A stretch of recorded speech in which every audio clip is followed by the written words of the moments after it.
The alien bazaar was loud and full of colors. Traders shouted prices. Lights blinked above strange alien stalls. Creatures from many planets walked through the market, buying, selling, and laughing. But in one corner, far from the noise and attention, sat a small alien girl. She had no clothes, just a torn blanket around her shoulders. Her skin was pale gray, and her large eyes looked down at the dirt. A wooden sign was tied around her neck. It said, "Unclaimed, not fit for breeding, 1 credit no return." No one even looked at her. People walked past like she wasn't real. Some laughed. Others turned their eyes away like she was trash. A few children pointed at her and asked their parents questions. The parents quickly pulled them away. The girl didn't move. She just sat, head low, arms around her knees. She looked like she wanted to disappear. Then, a pair of black boots stopped in front of her. She didn't look up at first. She thought it was just another person passing by. But the boots didn't move. A shadow covered her, and for the first time in hours, someone stood still for her. Slowly, the alien girl looked up. It was a human male. He wore a dark coat with dust on it. His face was tired, with small scars across his cheek. His eyes were warm but confused. He looked at the sign around her neck. Then he looked at her face. She flinched when their eyes met. He crouched down and asked softly, "What's your name?" The girl didn't answer. The trader nearby saw this and laughed loudly. He shouted, "No use talking to her, human. She doesn't speak. She's broken, weak. No one wants her. You looking for a breeder?" "I got better ones." The human ignored the trader. His eyes stayed on the girl. He reached into his bag and pulled out a protein bar. Slowly, he unwrapped it and held it out. The girl didn't move at first. Her body shook a little. Her lips were dry. Then, slowly, like a scared animal, she reached out and took the bar with both hands. She ate quickly, as if it would be taken away. The human sat beside her. The ground was dirty, and people stared. But he didn't care. "What's your name?" he asked again, softly. This time, the girl looked into his eyes. Her voice came out very quiet. "Kali," she whispered. He nodded. "Kali. I'm Mason." The trader rolled his eyes. "Look, human. If you really want her, she's yours. 1 credit. I'll even throw in that blanket." Mason stood up slowly. He looked down at Kali, who had lowered her head again, like she expected him to walk away too. Instead, Mason reached into his jacket and took out a small coin. He placed it in the trader's hand without a word. "Suit yourself." The trader laughed. "Don't blame me when she collapses on your ship." Mason stepped forward and gently reached for Kaylee's hand. She didn't pull back, but she trembled. "I'm not going to hurt you," he said gently. "Come with me. You don't have to stay here anymore." She looked up at him again. Her eyes were full of confusion and fear, but also something else, hope. Kali stood slowly, holding the torn blanket around herself. Her legs were thin. She stumbled. Mason caught her gently before she fell. She didn't resist. As they walked through the market, people stared. Some whispered. A few laughed. One alien woman even shouted, "Did he really take that trash?" Mason didn't answer them. He kept walking, holding Kylie's hand. They reached the edge of the bazaar, where Mason's small ship was waiting. He opened the hatch. The warm air and soft lights inside were very different from the cold bazaar. Kylie stopped at the entrance. She looked at the clean floor, the small table, the empty bed in the corner. She looked back at Mason. "Why?" she asked in a soft, shaking voice. Mason looked at her. Because no one else did. Her eyes widened. Her lip trembled. "I'm not good," she said. "Not like the others. I can't." "You don't have to be like them," Mason said. "You just have to be you." She stepped inside slowly. Her blanket dropped to the floor. She hugged herself. Mason gave her a towel, some warm water, and soft clothes from a drawer. Then he stepped outside the room to give her privacy. As she closed the door, she whispered a single word to herself. Why? The warm air of the ship touched Kali's skin like a dream. For the first time in her life, she wasn't cold. She sat on the edge of the small bed, wearing the softest clothes she had ever felt, simple, old, but clean. She stared at the walls. They didn't scream at her. They didn't spit on her. They didn't tell her to leave. The silence inside the ship was strange. She wasn't used to it. It felt like something was missing. Then she realized no one was shouting. No one was laughing at her.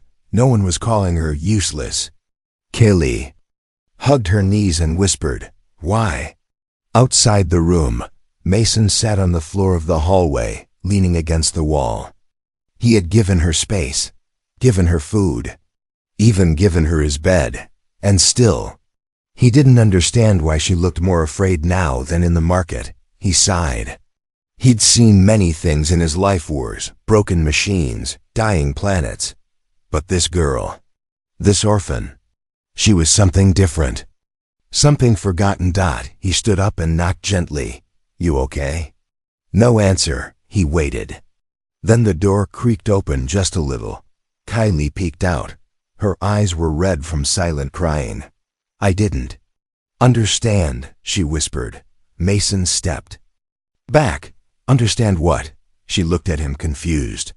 "Why you didn't touch me?" Mason blinked. "What? You bought me," she said softly. "But you didn't use me." Mason felt like someone had punched his chest. "I didn't buy you," he said gently. "I saved you." She stepped out, barefoot. Her hands were shaking. "I don't know what that means." He sat down, motioning her to do the same. She sat a few steps away, still scared, still ready to run. "Where I'm from," Mason said, "people don't treat others like tools or property." Kali looked down. "Where I'm from, that's all I've ever been." There was a long silence. Outside the ship, on the dusty streets of the alien city, word was spreading. "Did you hear? The human took her." "You mean the cursed one? The orphan freak?" "I saw him, carried her like she was a queen." They laughed. But not all were laughing. A group of armored aliens listened closely, their eyes glowing under their helmets. "She survived," one whispered. "Impossible." Back on the ship, Kali touched her chest slowly, as if searching for something inside herself. "You'll throw me out," she whispered. "When you find out." "Find out what?" Mason asked. She didn't answer. "I don't care what they said about you out there," Mason continued. "You're safe now. You don't have to be afraid anymore." "I'm not afraid for me," she said quietly. "I'm afraid for you." Mason raised an eyebrow. She looked into his eyes. Her voice cracked. "Everyone who touches me, something bad happens." He stayed calm. "What do you mean?" She stood up, walked to the mirror. She pulled down the sleeve of the shirt he gave her. A strange glowing mark pulsed on her shoulder. It was not a tattoo. It looked alive. Mason stood too. "What is that?" "My birthmark," she said. "It glows when someone is close to me." "It looks like a symbol." She nodded. "It is. The mark of the destroyed bloodline." Mason was quiet. The air between them felt heavy. "I was born from a race no one wants to remember," she said. "We were too powerful, too dangerous. So they killed all of us, even the children." He took a step closer.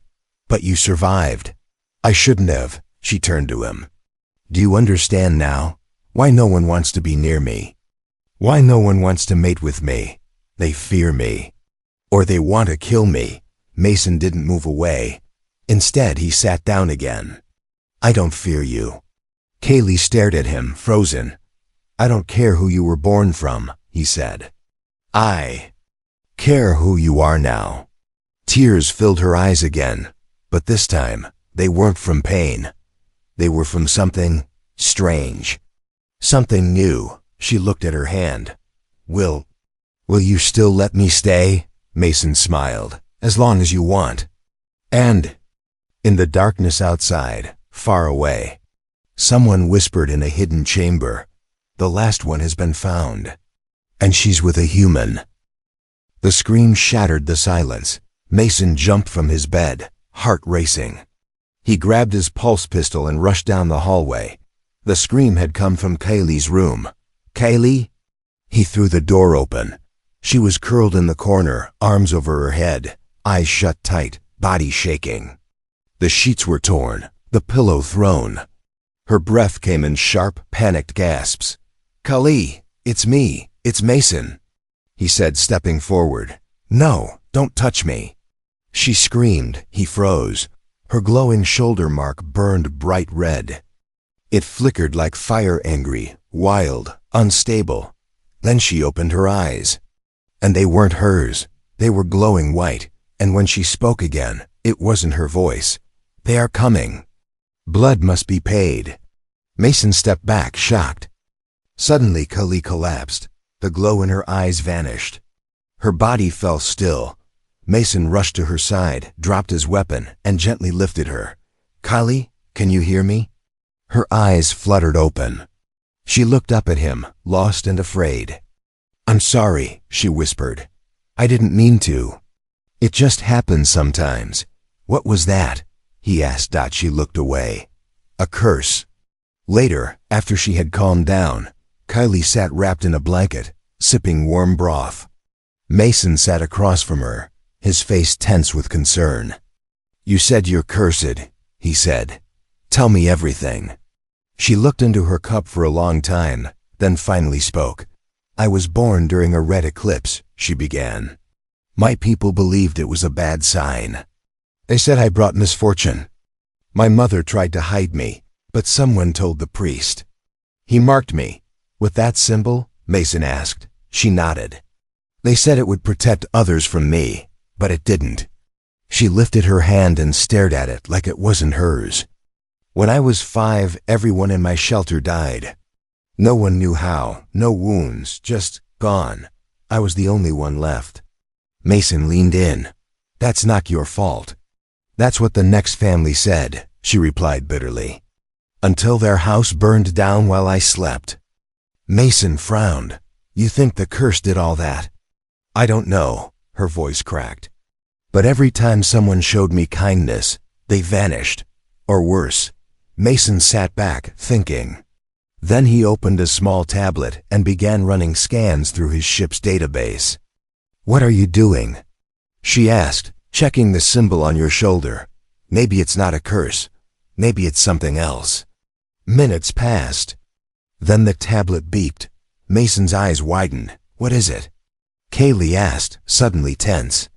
This mark isn't a curse," he said slowly. "It's a royal seal. A genetic lock." Kaylee blinked. "What does that mean?" "It means," Mason said carefully, "your bloodline wasn't destroyed by chance. It was targeted. You're not just an orphan, Kaylee. You're someone important. Maybe the last of a hidden royal house." Kaylee stood up, shaking her head. No, I'm not. I'm just a mistake." Mason gently took her hand. "You're not a mistake. You were hidden, protected. They made you believe you were cursed so you'd never find out the truth." Suddenly, his ship's console flashed red. An alarm beeped. "Warning," the ship AI said. "Unidentified ships approaching. One vessel has locked onto passenger's genetic signal." Kaylee's face went pale. "They found me." Mason grabbed his jacket and weapon. "Who are they?" she swallowed. "I don't know.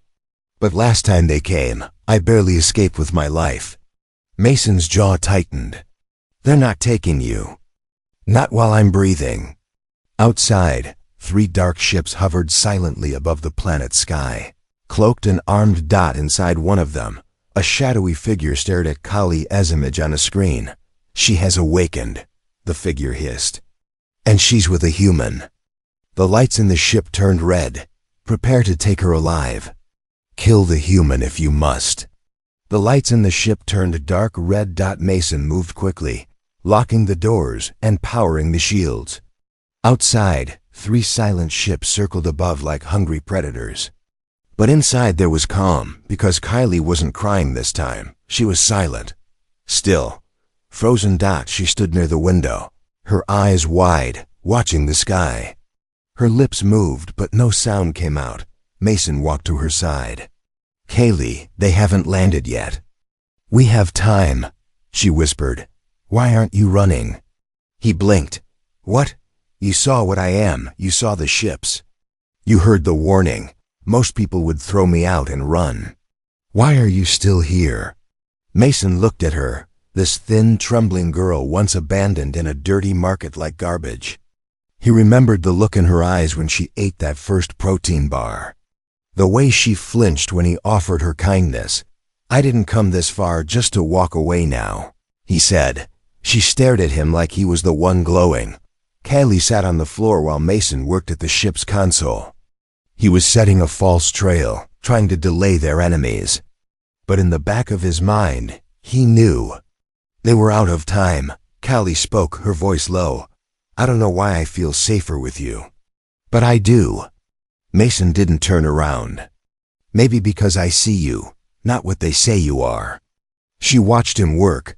"You talk like I'm someone worth protecting." "You are. But what if the curse is real?" He stopped typing. Slowly turned to face her. "Then I'll face it with you." She looked away, trying to hide her tears. No one had ever said anything like that to her. Not once, not even her mother. Meanwhile, in orbit above the planet, the enemy commander tapped the screen. "They've activated countermeasures." His second-in-command hissed, "Just say the word. We'll burn the human out and take the girl." "No," the commander said. "She must be taken alive. Her blood is the key." "To what?" "To unlocking the sealed throne. The girl doesn't know it yet, but her womb may carry the heir the galaxy forgot." Back on the ship, Kali stood beside Mason as the engines warmed.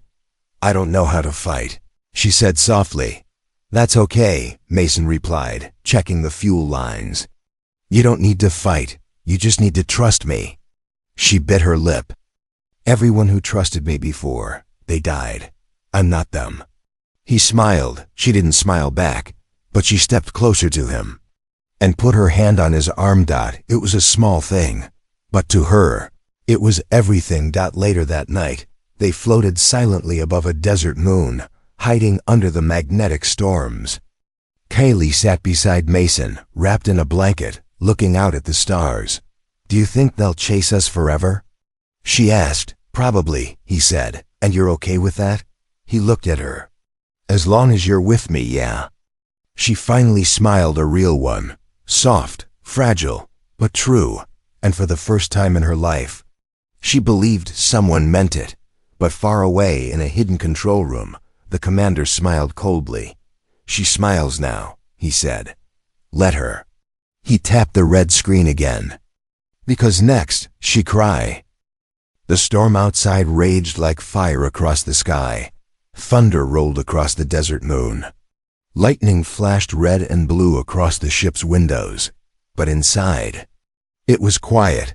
Mason sat on the floor beside Kali. No lights, no screens. Just the soft hum of life support and the slow rhythm of their breathing. She leaned against the wall, knees pulled to her chest. Her hair was damp from sweat, her forehead pale. "Your body's burning up," Mason said, gently touching her arm. "You're not sick, are you?" Kylie shook her head slowly. "It's not sickness, it's a cycle. My people call it Vila phase. What is it?" She looked at him, eyes full of worry. "It only comes when I feel completely safe." "And completely bonded." Mason raised an eyebrow. "Bonded? Like?" "Yes," she said quietly. "It's a mating phase." Mason went silent. Not because he was uncomfortable, but because he could see the fear in her face. "I don't want to force anything," Kaylee added quickly. "You don't owe me anything. My body reacts this way when it feels protected and close to someone."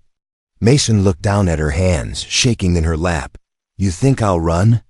he asked. "I think everyone runs, Or they want to use me. Or they're afraid. He reached out slowly, offering his hand. She looked at it for a long moment.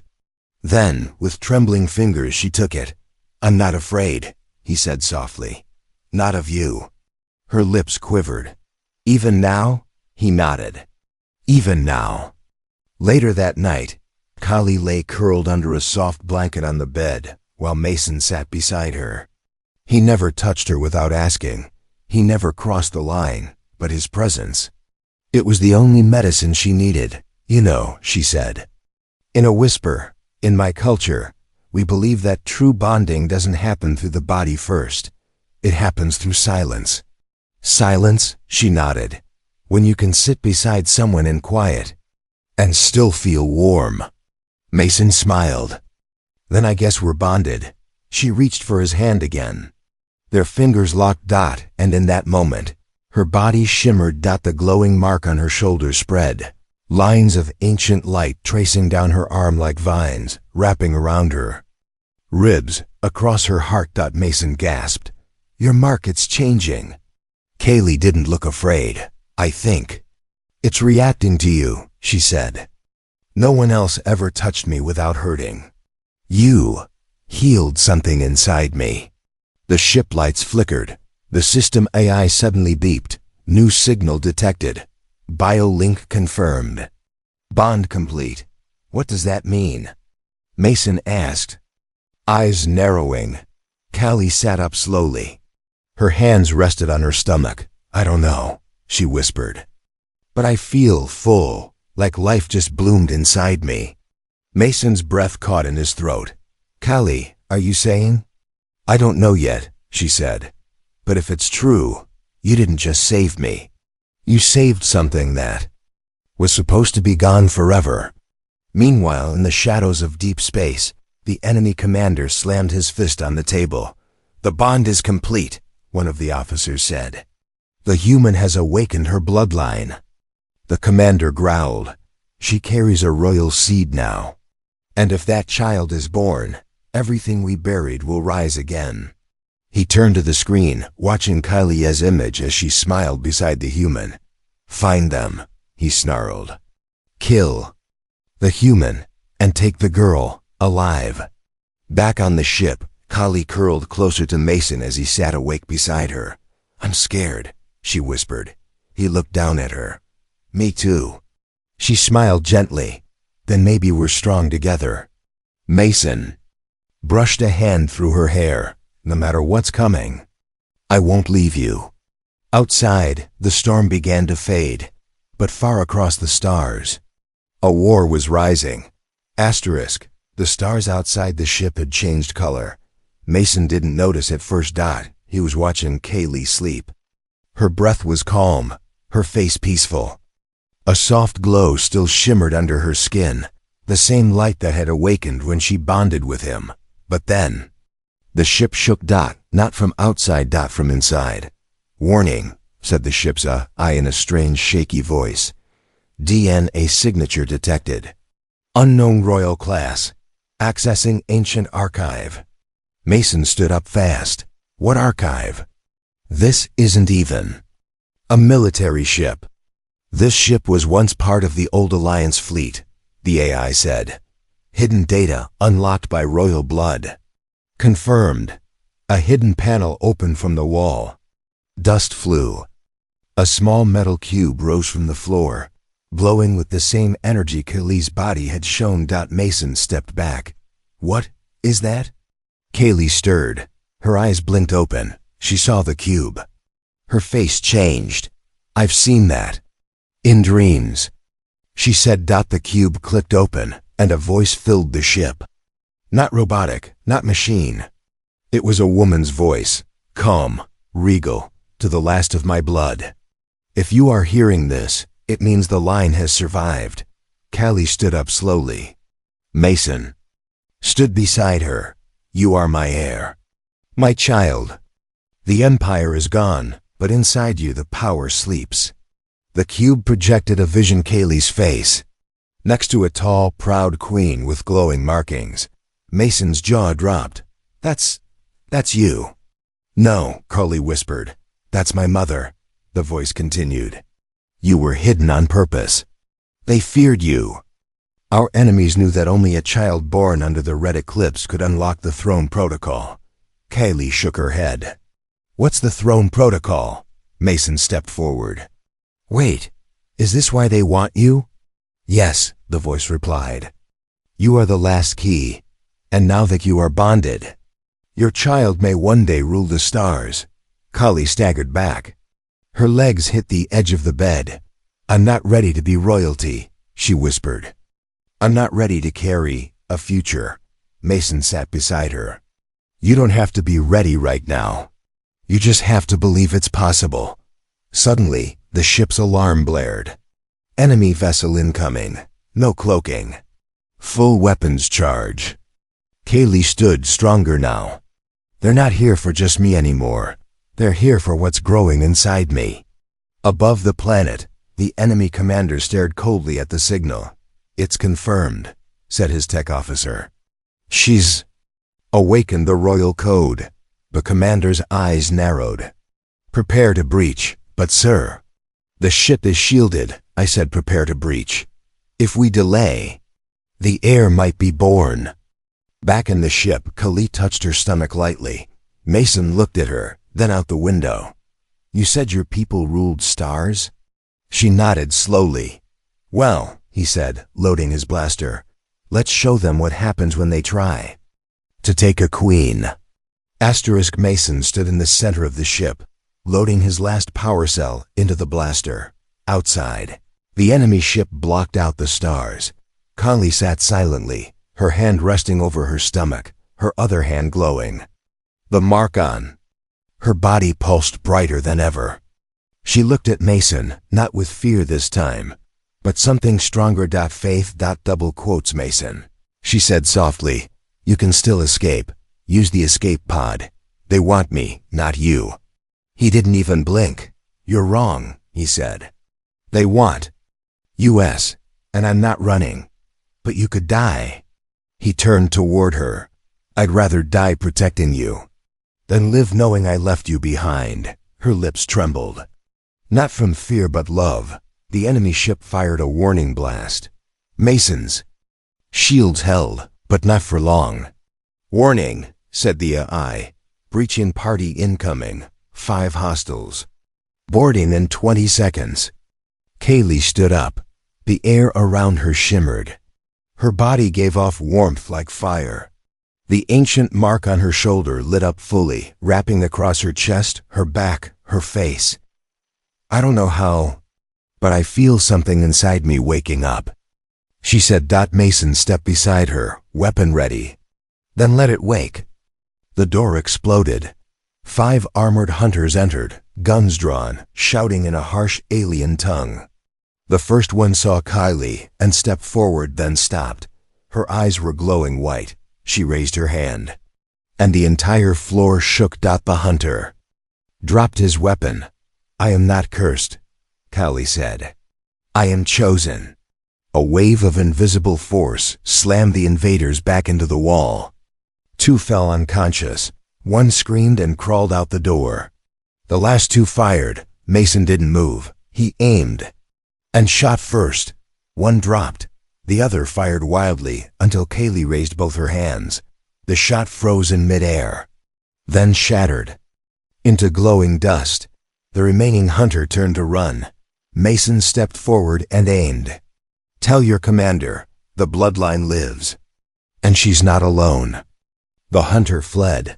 Later, after the smoke cleared, Mason and Kylie stood together on the quiet ship. She touched her stomach again. There's a life inside me. Yours and mine. He wrapped his arm around her. Then we fight for it. Kaylee looked up at him. You didn't just choose me. You chose war. He smiled. No, I chose family. Far away, the enemy commander smashed his screen in rage. She awakened the throne power. His second in command shouted. The commander hissed. Then she's no longer prey. She's a threat. Back on the ship, Kali stood by Mason as stars filled the window again. She whispered, They'll come back. Mason nodded. Let them. She leaned into him. We'll be ready.